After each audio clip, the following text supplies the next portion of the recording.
as you came into this experience and as you call us forth to help clarify some things, we want you to understand why it is that you stand often in a similar place for a long period of time in relationships to things that you want or in relationships to things that you don't want. We want you to understand that your attention to a subject is a practicing of a vibration of it. And that when you give your attention to something for just a little while, and then you return to that again and again and again, as you continue to think a thought, wanted or unwanted, about something or someone or about yourself, you develop beliefs.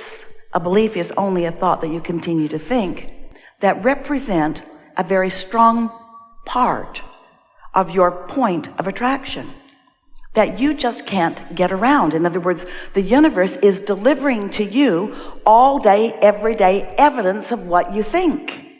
Well, now many would say, well, then that's good, because what I believe is true.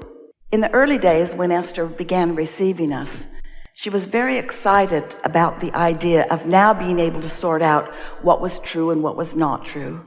And we said to her, Esther, it would be better if you would realize that when you believe something, whether it is wanted or not, it's only a practice thought that will keep proving itself to you.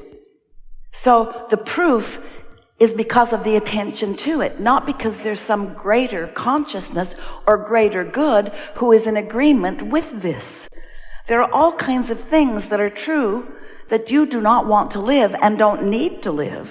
But your attention to these things that you pronounce as truth and therefore worthy of my undivided attention holds you in holding patterns that you need not be in. So the way it works is, when you have a personal experience and you identify that you do not want something, you emanate a vibration about what you do want, even if you are not clear enough to say it in words. And we've been calling that step one of the creative process, because when you know what you don't want, you know what you do want. And in knowing what you do want, you are literally asking for the improvement, asking for what you do want. And when you ask, it is always given immediately, because the non-physical part of you, what you call source or God, is focused with you upon what you are asking for. So there is a huge vibrational influx of attention to your newfound desire. And the point of attraction of that newfound desire really gets goosed up in a powerful way once you have consciously identified that you want something. So then what happens? That's the part that we were talking to you about just a minute ago. So now you've got this desire that law of attraction is responding to in a very powerful way. And the source within you is standing there with that new desire. The question is, what are you doing with your thoughts moment by moment, conversation by conversation? What are you doing with your thoughts? Are you in tune with your desire, or are you, like so many people, still justifying why you want the desire by pointing out to yourself what's wrong with not having it? Which are you tuning to? Are you tuning to the more money you're asking for, or are you tuning to the not enough money that has caused you to ask? And you can tell by the way you feel which end of that stick. You see, every subject is really two subjects, and you are often vibrationally contrary to what you really want without even knowing you're doing it. But as you begin to pay more and more attention to how you feel, then you can tell more often whether you are a vibrational match in this moment to your desire, or whether you are a vibrational match to your belief about this desire. And they're often very far apart. So the whole point of our interacting with you is not about step one or step two, because step one, you can't stop it from happening. You cannot stop from asking. And step two is, you can't keep source from answering. In other words, those steps are already taken care of. But step three is your work. Step three is to listen to the subtleties of the emotions within you, so that you can gradually guide yourself to more and more thoughts about what you do want, so that your desires begin to feel good to you. Remember how good a desire felt when you were little, before others convinced you that you were selfish, or that you shouldn't have it, or that you couldn't have it, or that you weren't going to have it. wanting something in that open, fresh air of free-flowing energy, where the energy that creates worlds is flowing through you, is the most delicious form of life experience. To have carved out from your life experience clarity within yourself about what you want, and then to tune yourself to the frequency of that desire so that there's no resistance within you, is the best feeling state of being that exists. You call it joy or exhilaration, happiness. We call it satisfaction. You call it clarity. We call it satisfaction. You call it happiness. We call it satisfaction. You call it joy and appreciation and love, and we call it satisfaction, satisfaction, satisfaction. Because when you tune yourself to who you are so that you are not affecting any contradiction within you, when you stop that resistance and just allow all that you are to flow toward that which you're asking for, that's the satisfaction of life that you came to live. Often you say, I came to be of value to others, and we say, we know you came for that satisfaction. I came to uplift others, we know you came for that satisfaction. I came to help others, yes, for that satisfaction. Sometimes we are accused of teaching you selfishness, and we say, it's true, we do. Because if you are not selfish enough to really care, in fact, nearly to only care about how you feel, then you will not figure out the subtleties of these energies, and you will not tune yourself to the wholeness of who you are. And you will, by default, not meaning to, you will practice a lot of vibrational resistance, and you will work against yourself day after day. Imagine that you are a train on a very flat plot of ground, and that life shows you that you want something, and that's like putting a strong engine going in the direction of your desire.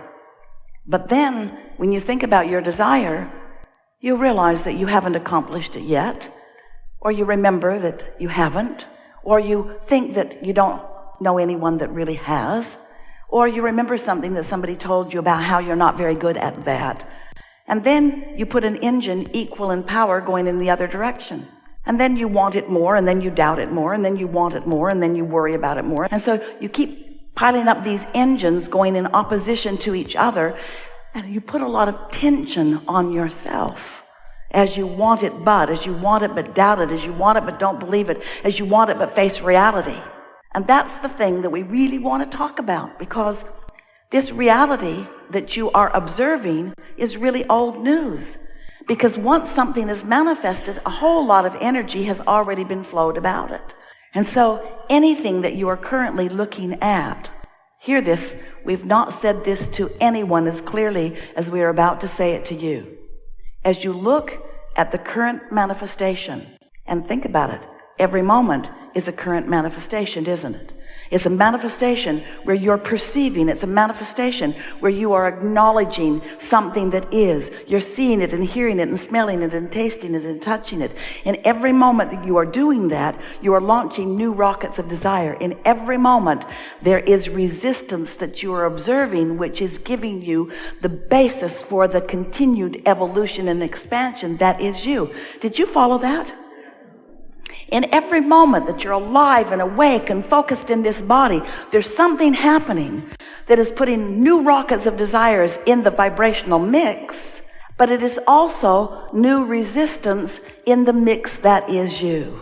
So just being alive and in this body makes you prone, and we love you so much for this very thing, prone to dealing with resistance. You just can't help it. It's a good thing, not a bad thing.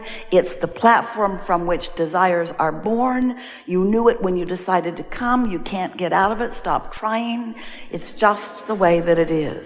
But you intended to spend a much smaller percentage focused in the now reality in the resistant phase. What you really intended to do is, once a desire was born, to give your mostly undivided attention to the new idea.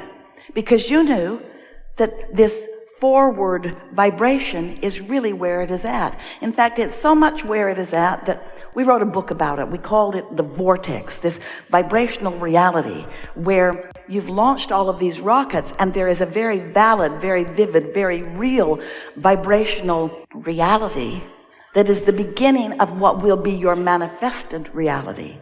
For example, if you don't have enough money and you want more money, and you don't have enough money and you want more money, and you don't have enough money and you want more money, you've created a vibrational fortune. And then you say, okay, Abraham, so how do I get it out of the vibration and into the bank? And we say, here's how. You tune to the vibrational frequency of the currency rather than to the vibration of the not enoughness that you may be living. It's about choosing which feels better, putting your words and attention and thoughts toward what feels better until you've practiced that vibration enough that there's a sort of flipping in your vibrational nature. It's like the tipping of a teeter-totter on a fulcrum where you find yourself feeling more prosperous than you formerly were feeling less prosperous.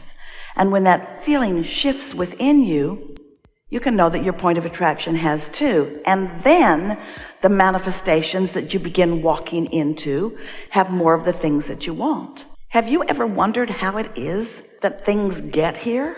There's no pipeline trucking them in, no spaceships zooming in and dropping off new contraptions. There's consciousness, and there's attention to subjects. And we've been saying to you for a long time that if this time-space reality has the wherewithal to inspire a desire within you, that it has the wherewithal to deliver the complete goods, which means if this time-space reality can bring a question to you, it has the ability to bring the answer. And the answer is such a satisfying manifestation. If this time-space reality has the wherewithal to present a problem to you or a lack to you or a need to you, it has the capacity to bring you the solution. But you've got to find a way to tune to the solution, and you cannot tune to the solution while you're still tuned to the problem. And that really is what we want to talk about mostly today. How is it that this vibrational reality that is vivid, we know you cannot see it, but you can sense it. But as we said earlier, it is subtle. You have to tune yourself to understand the subtleties of it. But once you hone in on it, then you will have control of your turning thoughts to things.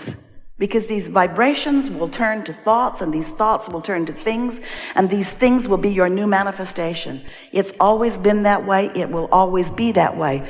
Most people do not understand that, and therefore most people just keep objectively observing the pros and the cons and the pluses and the minuses of what is, never having any real understanding that they are creating reality all the time. Creating a reality that for the most part they are very slow to tune into and therefore are very slow to personally realize. We want you to feel and to utilize deliberately the leverage of alignment. We want you to understand how it is that thoughts turn to things.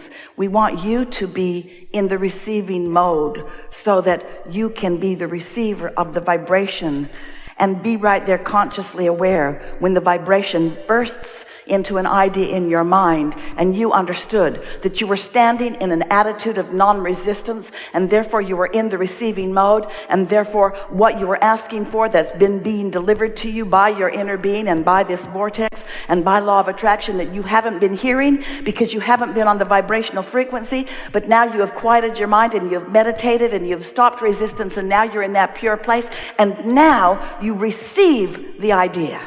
Ugh. Deliberate creation. That's what you've come to live, you see. So we said to you, you are the creator of your own reality. And at first you said good, and then you said, oh. And the more you got to know about law of attraction, the more you worried about things you said. You say, try to suck that back before law of attraction gets hold of that. But you can't suck it back once you've offered it vibrationally. You have to just keep tuning yourself to the vibrational frequency of what you want. And it is not a difficult thing once you begin to understand your